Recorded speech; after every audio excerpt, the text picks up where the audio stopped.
आपल्यासोबत काँग्रेसचे प्रदेशाध्यक्ष नाना पटोले आहे. पंतप्रधानांनी आता शरद पवार यांना ऑफर दिलेली आहे. कशा प्रकारे बघता तुम्ही या त्यांच्या वक्तव्याकडे? काही नाही, घाबरलेले आहेत ते.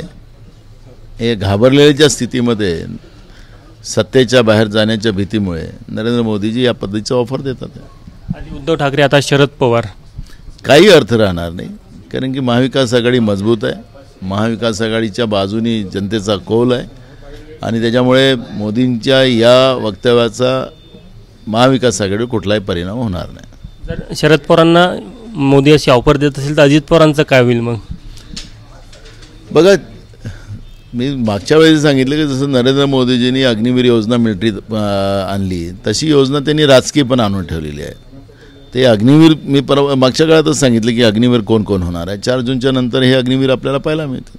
शरद पवारांनी 2 दिवसाआधी वक्तव्य केलं की अनेक प्रादेशिक पक्ष हे काँग्रेससोबत येऊ इच्छितात, तसं होऊ शकतं.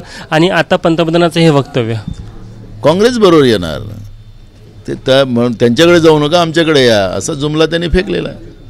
तुम्हाला असं की जसे निवडणुकीचे टप्पे पुढे जात आहे कुठेतरी भाजपला पराभवाची भीती दिसत आहे? बिलकुल पराभव झालाच आहे.